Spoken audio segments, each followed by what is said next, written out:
How do you get a great recording of the band? This is a question that a friend recently hit me up with, and he says, hey, we got this really nice practice space, and I'd like to record some of the stuff that we're doing, and I want to get a really good recording of it. So how do I do that? What do I need to do that? Well, that's kind of a big topic. I'll start off by saying that being a great producer and a great audio engineer is a skill that takes time to develop. It's not just a matter of having the equipment, it's a matter of knowing how to use that equipment best to achieve the result you want. It's something like, I could have a great guitar, but that doesn't make me a great guitar player. But I don't mean to dissuade anybody either. I think if you're interested in learning skills, that's fantastic. And so let's talk about the equipment that you're going to need in order to achieve a great recording in your practice space. Now, I'll start off by saying, first, we should take a look at the instruments and the space itself. You're not going to get a great recording of an instrument if that instrument doesn't sound good right from the get-go. So if you've got a guitar amplifier that's got a lot of buzz or hiss in it, maybe you need to address that first to make sure that your instruments sound great. Either choose a different amplifier to use for your guitar, or choose some other method of recording it, or get that unit serviced and straightened out so that it sounds really good. Might be a good time to consider tuning the drums, or replacing those drum heads if they've been on there for years and years. So make sure that your instruments sound as good as they can, because that's going to be a limiting factor in how good they're going to sound in your recording. The next issue is your room. Your room probably sounds worse in actuality than you think it does. When we're listening to music within the room, we have an active ear-brain system that's filtering out some of the extraneous reflections and problems in the room. But our microphones don't have that. So the microphones are going to hear the room as it really is, which is probably going to be worse than you think it is just listening to it. So I would advise in most cases to put up some acoustically absorbing material. You can get these acoustical panels that you can attach to the walls. And so maybe a half a dozen boxes of acoustical panels and spread them throughout the room to dampen any reflections, to make the room a great space to record in. Carpeting or rugs would help. You could even just hang some moving blankets to help calm down reflections, so the space you're recording in sounds as good as it can be. And then let's talk about the equipment you're going to need coming from the instrument all the way into the recording and then back to your monitoring. So we'll start off with the microphones. Now, chances are your band already has microphones that you use for live performance, and many of those mics are probably also applicable for recording. For example, you might have some Audix i5s or Shure SM57s, and those sorts of mics are just perfectly fine for recording guitar amplifiers, drum toms, and the like. Your vocal microphones may be okay for recording, but chances are you probably want really nice microphones for recording the vocals, or at least a really nice microphone. The tradition in recording vocals is to use a large diaphragm condenser microphone, and these range in price from a relatively affordable Audio-Technica 2020 at $100 on up to a Neumann condenser, which can be well over $1,000. But somewhere between those two, you can find some really nice microphones for not crazy amounts of money. And I'm going to put a whole list of stuff down below this video that are some links to examples of equipment that you could investigate for these sorts of purposes. Now, when we're talking about microphoning instruments, there's a little bit of a different technique between doing it live and doing it in a recording situation. When we're putting up mics on live instruments on a stage, we almost always close mic instruments. We have the mic very close to the instrument because we need to make sure that the sound of that instrument gets into the mic and nothing else does. But that really isn't the best place to put a microphone to get the very best sound out of the instrument. It's just what we have to do in that situation. We don't have quite those level of constraints when we're in a recording situation. And so when recording, we usually don't put the microphone right on top of an instrument. Usually instruments sound a little bit better if we give them a little bit of breathing room. And so instead of putting the microphone right into the guitar amplifier speaker, you may find that that amplifier sounds a little bit better if you back off just a little bit. Maybe you should be a foot back, a couple feet back, depending upon how much air and ambience you want in with that sound. Let's talk about drum miking. I'll give you a couple of quick stories that I think are enlightening and amusing. One, I get a call from a band, and they're saying, "Hey, you do sound for bands, right?" "Yeah." "Cool. Hey, do you have a big mixing board?" I'm like, usually big enough. Why, you got a lot of guys in the band? Well, what you got going on? He says, "Well, we need a lot of channels." And I'm going, "Okay, how many guys are in your band?" "Oh, 5 guys are in the band." I'm thinking, I can probably handle it. "Well, why? You have a unique situation?" And he says, "Well, we need 11 channels for our drum kit." "Really? Wow. You got Neil Peart on the drums back there? How big of a drum kit you got?" He's like, "Oh, well, it's just a pretty standard kit. It's a 5-piece. "Yeah, okay. Hey, you know that date that you haven't told me about yet that you're interested in? Yeah, I don't think I'm going to be able to do that one for you. Sorry." You see, there's a rule called the 3-to-1 miking rule, which is if we have a microphone that's on a source, we really don't want any other nearby microphones to pick up too much of that source as well. Because when the signals from multiple microphones blend together, they tend to accentuate and detract from each other in different frequency bands. And so if we have 2 microphones that are listening to the same thing, and we blend those signals together, chances are that thing that you're recording just isn't going to sound so good. So there's a rule called the 3-to-1 rule, which is that if we put a microphone on a source, we don't want any other microphones picking up that source that are less than 3 times the distance of the first microphone. So for example, if we have a guitar amplifier and I put a microphone 1 foot away from the speaker, that means that I don't want any other microphones in the vicinity within 3 feet of that speaker.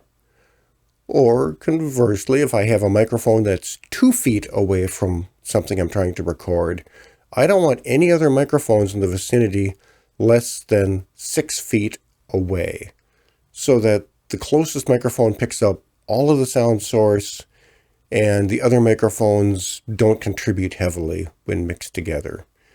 And so if he's got a 5-piece drum kit and he's got 11 mics scattered all over it, well, chances are that's going to sound like a mess because all of those microphones are hearing pretty much the same thing and they're all mixing together in weird ways, and it's just probably not going to be a very tasty sandwich doing that. Now, when doing a live show, I need to use multiple microphones that are close up on the source in order to hear that source up and above the rest of the din of noise that's in the area. So I'll put a bunch of microphones on each of the toms, but the microphone that's on the tom is probably just an inch or 2 away, and so the one that's on the adjoining tom next to it is far enough away that it's not picking up too much of the same source. When we pick up drums at a live show, we need to have those microphones really close to the drums in order to get a good clear pickup on a noisy stage. But when we're in the studio, we don't necessarily want that. If you were to just listen to the drums, do you think they would sound better if you had your ear an inch off of the top skin? Or would the drums sound better if you stood back a few feet? they'd probably sound better if you stood back a few feet and let that instrument breathe and really were able to pick up all of the overtones of the drum kit rather than just the sound right off of that shell. Now, in a live performance, we have to do what we have to do in order to get a good signal, which is a compromise for the very best sound. But if we don't have those constraints and we want to get the very best sound, that probably means that we don't want to put the microphone right on top of the drum skin. We probably want to move back just a little bit.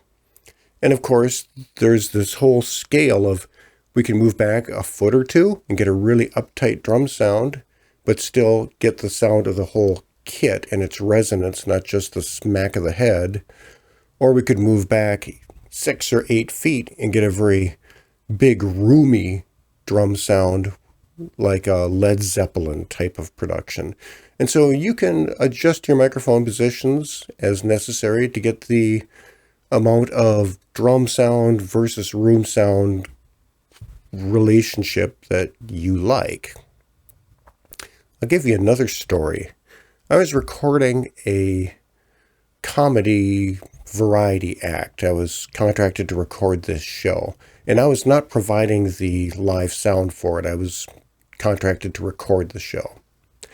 So I come in and I put up some microphones for the audience so I can hear their applause and their audience reaction. And I get a handful of direct feeds from the audio people who are doing the live sound for the show. And so they had some microphones up on stage for the performers, and I would get a direct feed off of each of those microphones. And I was doing a multi-track recording so I could mix all of this down at a later point. During this show, they had a couple of musical acts that would come up and do a segment. And as the musical act is coming up on stage, I'm sort of waiting for the audio people to wire up the band, and they're not doing much. So I turn to the live sound guy and say, hey, you're going to give me a direct feed for all the stuff happening on stage for this band.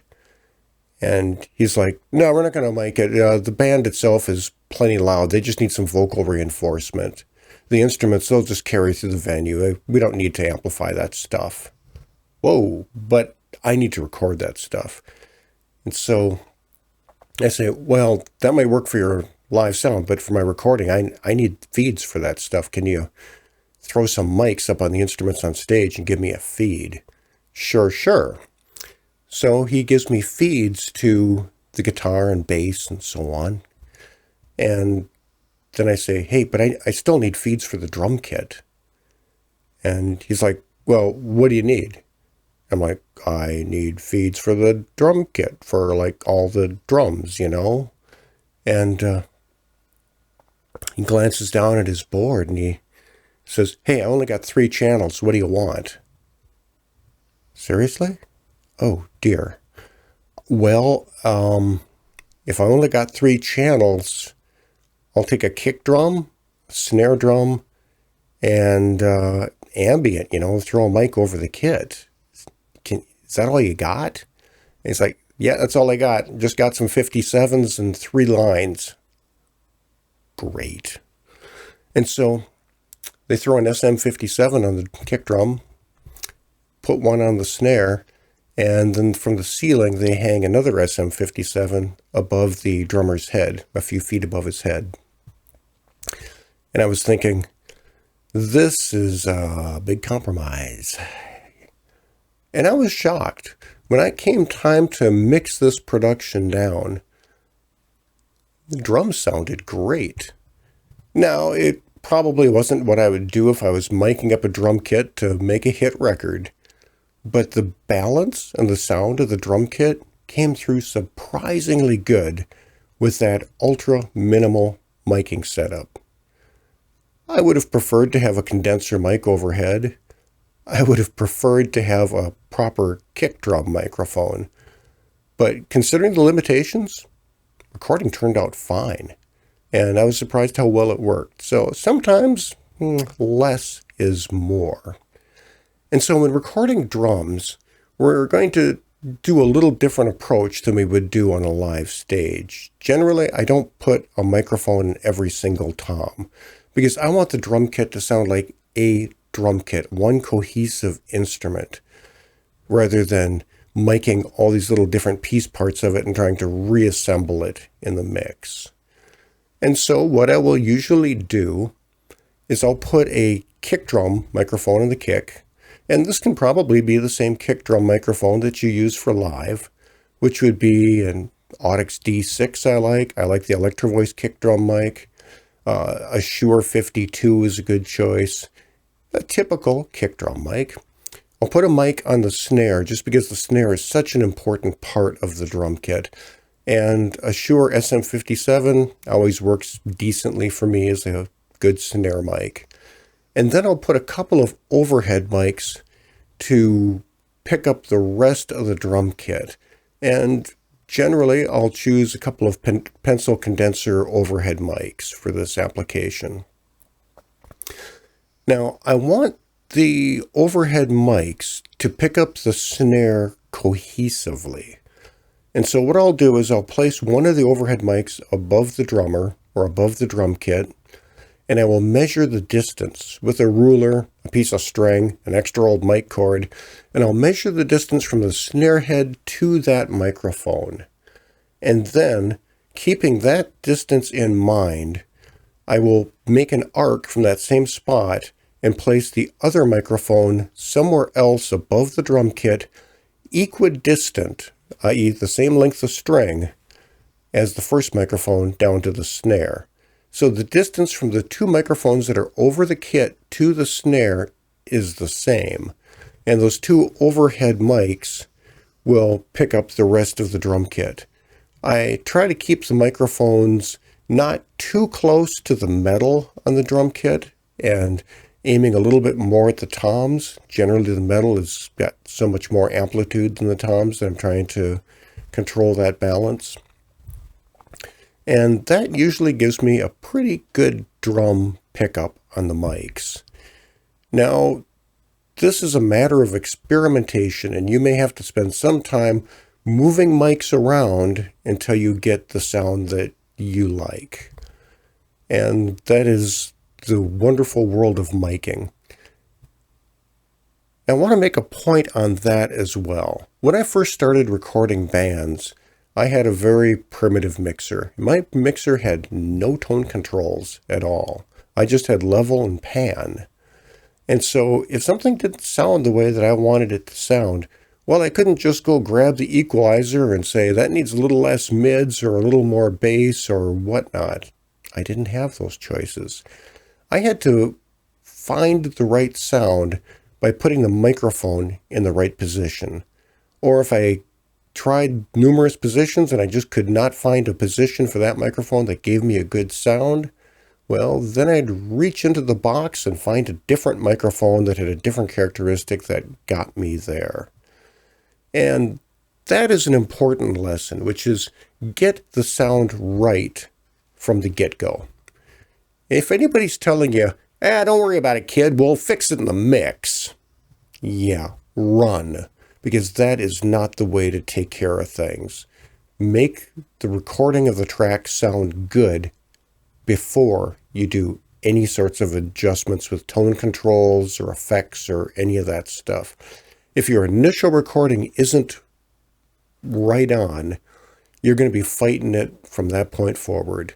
And so use the right mic and experiment with different microphone positions until you get the exact sound that you want.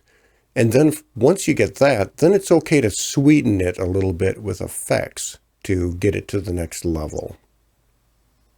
So the microphones that you're going to want are some general purpose dynamic microphones for picking up things like guitars and drum toms, snare drum, and those would be something like a Shure SM57, an Audix i5, or something of that nature. You'll want at least one good vocal microphone, which would probably be a large diaphragm condenser of some type. You'll want a kick drum microphone, like a Audix D6, a Shure 52, something of that type. And you probably want a couple of small pencil condenser type microphones for drum overheads. I'll put down links below for some examples of microphones that might be good choices at different price points. And with that in mind, now we can talk about some of the other pieces of equipment that we need to capture your band. Hey, quick pause. If you find this kind of content to be helpful or interesting, I'd appreciate it if you'd take one quick second and choose to subscribe to the channel if you haven't done so already. If you choose to subscribe, please also click that bell icon for notifications so when new content drops, you're notified. Your actions of subscribing will help you get back to this channel at a later date to catch more of this content. Those actions also help this channel grow on YouTube, and I appreciate your support. The very simplest way to record the band would be to make sure everybody sounds good in the practice space and adjust your levels between the instruments and the vocals until the balance sounds decent. And then just get a portable recorder, like a Zoom F3 and a couple of microphones, or even something like a Tascam DR05, which has some microphones built into it. And you can just put the recorder up there and record your session. Experiment with moving that recorder around the room until it finds that sweet spot in the room where you get the best sounding balance. And that is a dead simple way to record your practice session and record stuff, and you'll get decent-ish results. Now, this is not going to give you the opportunity to do overdubs or produce really high fidelity recordings that you're going to be proud to put on a CD somewhere, but it will give you a pretty good picture as to what's going on. And even if you pursue more advanced forms of recording, I still think this is a good tool to have. I still think it's a good idea to record your sessions and listen to them carefully after the fact. Because I think you listen to things differently between playing the music and then just sitting back and listening to it and taking it all in. I think you're in a little different headspace. And so I think there are cases where you're playing the music and thinking, oh, this is great. It really works. But then when you sit back and you listen to it, you might have this idea thinking, I really like what we did there. But I think what we did here might be a little much. Maybe we should change that up a bit. And so I think you just get a different perspective when you're doing nothing but just sitting back and listening and analyzing your work. So I think it's a good idea to do quick recordings of your practices and use them for review. But you probably want to take your recording to the next level, where you do multi-track recording and record each instrument on its own track so you can sweeten that up in post-production, and you have the ability to do overdubs so you can record, say, the rhythm parts of the song, back up the tape, everybody takes a break except for the guy who's putting down the lead parts of it, roll the tape back, put your vocals on top, and build the song piece by piece, which gives you a whole lot of control over the production and the final result. Okay, so now that you have your microphones, cables, stands, we need to plug them into something to capture the signals and pass them on to our computer for recording. And you could get a device like one of these. This is a computer audio interface that takes in 8 microphones. Now, the issue with these devices is that generally they don't accept more than 8 microphones until you start getting into the rarefied high end. And you can get devices that will accept more than 8 simultaneous inputs, but you're getting into the pretty high end of computer interfaces at that point, and that starts getting expensive. And so if you need more than 8 inputs, then you probably need more than 8 inputs if you want to record the band all together at one time playing. Then I would look to a digital mixer. And some digital mixers, such as the X32 series from Behringer, allow for you to connect that mixer to the computer and to transfer the audio from the mixer into the computer and keep all those tracks separated. Now, other digital mixers may have these features as well, but I would personally go with the X32 series because it is so popular and so well supported, and I've done this with the X32. And so you could get an X32 mixer, which will give you 16 or 32 microphone inputs, which would be plenty for most people, and then run a USB cable from that mixer to the computer to capture the signals. With the X32 mixer, another alternative, another choice, is you can get a card that plugs into the back of the mixer, an expansion card called the X Live card. And the X Live card will accept a couple of memory cards, the kind of memory cards that are used in digital cameras, for example. And you can plug in a couple of memory cards into the back of the mixer, and just using the mixer itself, tell it to record the tracks to that memory card. And then once you're done with your recording session, you can pull those cards out, put them into your computer, and import the files. There might be reasons why it's better to connect the mixer to the computer through USB and have a live interface. I think that is probably actually an easier workflow. But if I was going to get the mixer, I'd also get the X Live card so that you can do recordings on the fly. That allows you to record your practice session or your live shows. And those recordings take up a fair amount of space, and so you'll need a couple of large memory cards to capture the audio. And you'll be limited to a few hours of recording time before you fill up those cards. Okay, so you've got your mixing board, which can provide all the signals to your computer from the microphones, and you need a computer. That computer could be a Macintosh, it could be a PC, it could be a desktop, it could be a laptop. It doesn't really matter. I have friends who do production on Macintosh and they're happy. For me personally, I prefer the PC world, the Windows world. I think you get more value for your money there.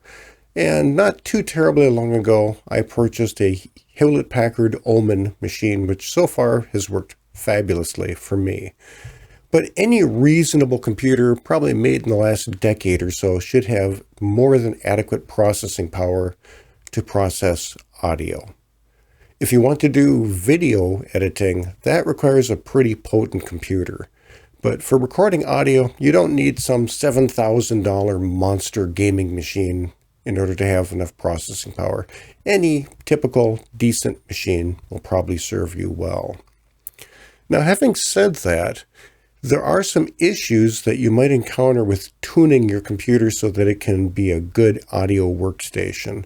And that is, we need to make sure the machine can run well with low latency.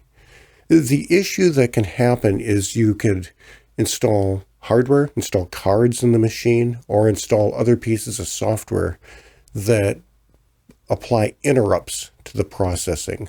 So even though the machine might have lots of power, every once in a while, some other process or some other piece of hardware throws up an interrupt and says, hey, pay attention to me, devote all of your processing power to my problem at the moment, and it stops other processes on the computer from working for just a brief moment. And then it releases and everything continues as it normally does. And generally, this is not a big deal because you're browsing the web or composing an email or something like that, and these little teeny, quick little pauses while the machine does some background task doesn't get in your way too much.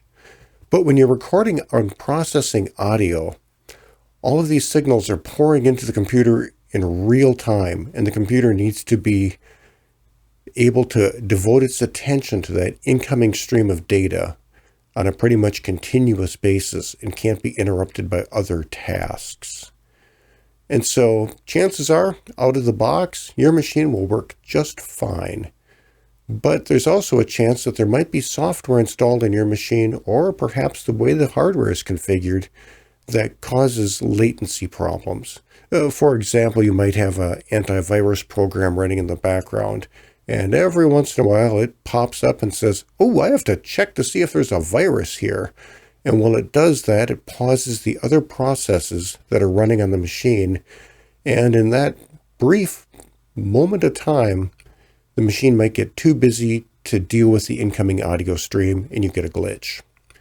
And so that's one of the issues that you may face, is tuning your computer so that it can provide consistent, smooth performance so you get glitch-free audio.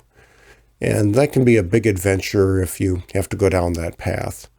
And so for that reason, you might want to consider having a computer that does your audio work that you don't mess with too much. This is probably not the machine you want to load up with all kinds of other software, which would install services that are running other programs in the background and impacting the overall performance of the computer. This is not a machine that you want to have pick up a whole bunch of malware and viruses and spyware and having junk running in the background, because you want that machine to be able to run consistently fast and smooth. You need a decent computer, but not an over-the-top, super powerful computer, in order to have enough performance to process audio. Now, when you get your computer, you also probably should get a video display to go along with it, be it a laptop or a desktop machine. I find working with a big video display to make the job easier. A big video display, like 25-inch, 27-inch or greater, because you're going to have all of these tracks that you're editing up on screen and a lot of controls, and having a bunch of screen real estate just makes that task a lot nicer to work with.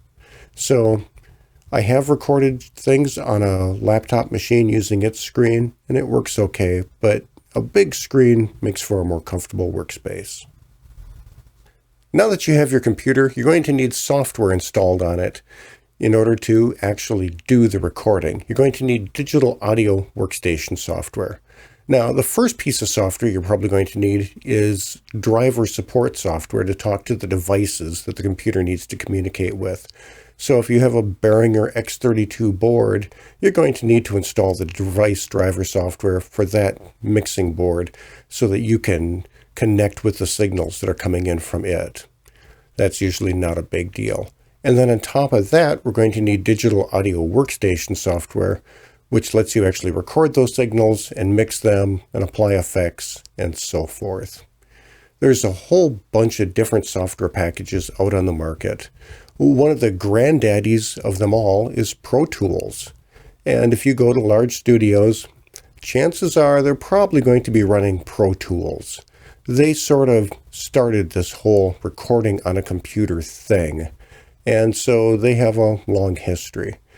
Unfortunately, Pro Tools tends to be pretty expensive, and so for the typical hobbyist, that's probably not where I would begin.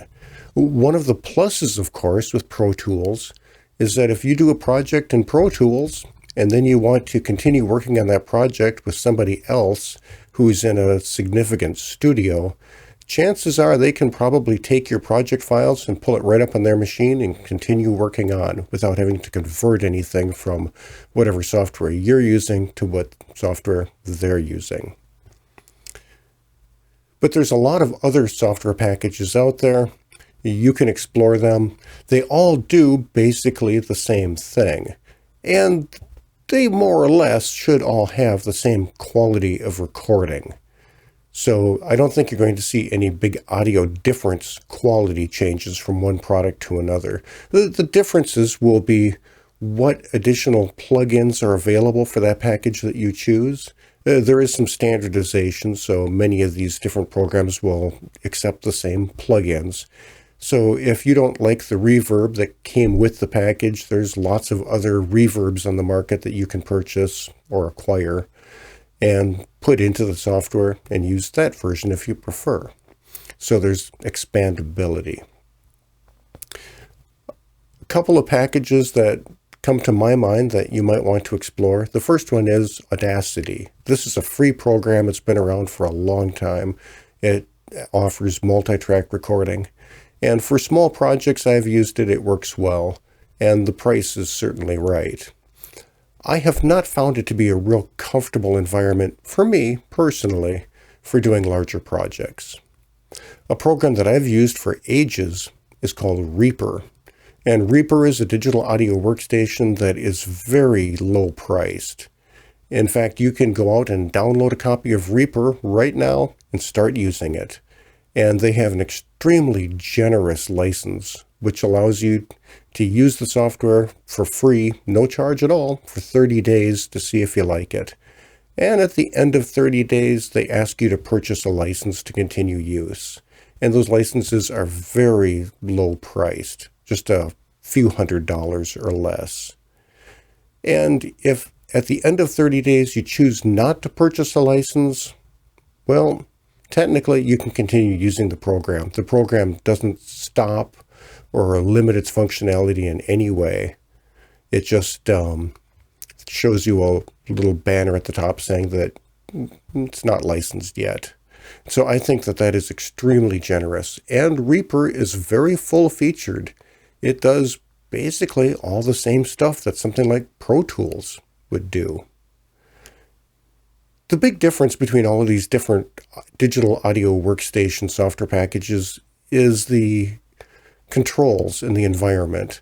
And so you might like the way one software operates more than another. You might find one package more convenient to use than another. And so you might want to experiment with different programs to find the one that you feel most comfortable using. And there's many of them out there at different price points. I would suggest you take a look at Reaper because it's worked really well for me. The price is right and it produces great results. As you're working in your project, you're going to need to monitor what you're working on. You need to listen to what you've recorded.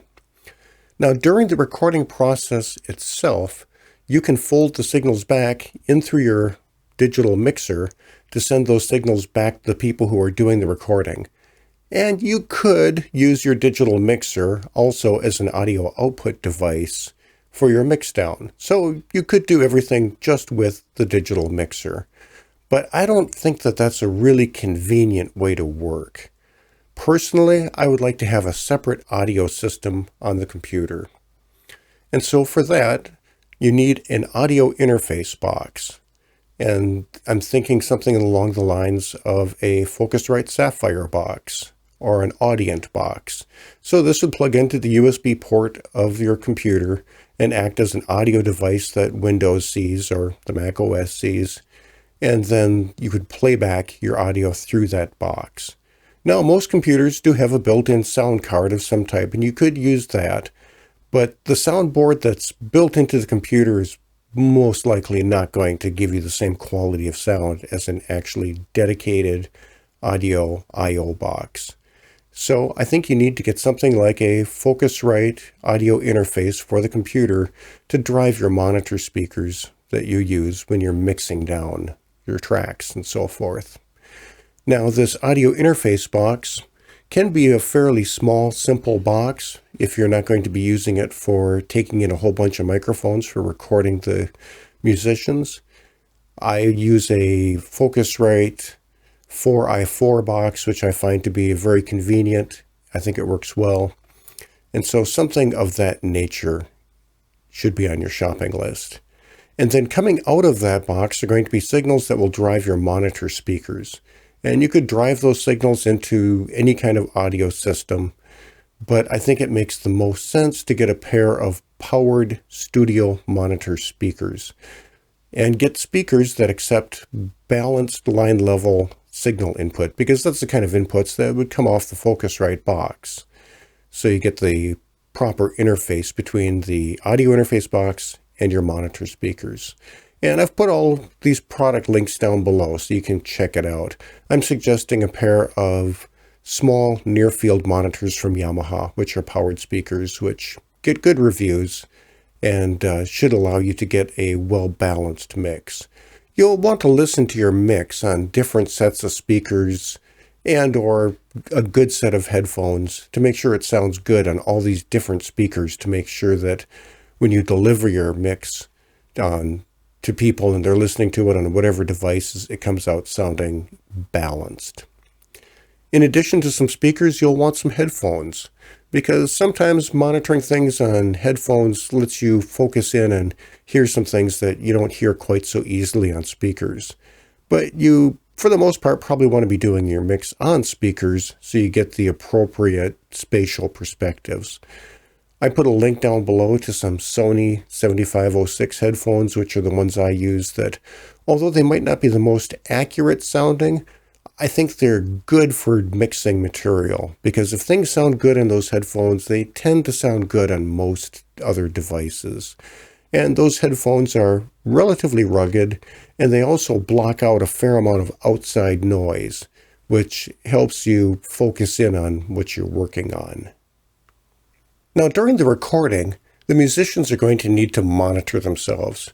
Of course, you could just all play together like you normally do and do a take, but you're probably going to want to do multi-track recording with overdubs, where the band records the rhythm tracks, then you spin that tape back, and while listening to what you've just previously recorded, you then lay down your lead guitar track, or you lay down vocals on top of that. And in order to do this, the musicians are going to have to be able to monitor those takes while they play. I would suggest that you use a standard in-ear system where you use your in-ear monitors with probably a belt pack device like this Behringer P1 to provide the signal to your headphones. And on the input of this would go back to the X32 mixer, which would be used to capture the audio that you're recording, but it can also be used to play back audio tracks from the computer while you're recording so you can monitor what you're doing. Of course, there's more than one way to do these things, and there's different products out there that you can choose. This is just an approach that I would take if I was taking on this task. Okay, so now we've covered all of the basic pieces of equipment that you need in order to record your group. And as I mentioned previously, there's more than one way to do this. There's lots of different pieces of gear on the market, and there's a lot of good choices. But hopefully this gives you a direction you can head in, things to think about, and a list of products are down below that might help you with your production.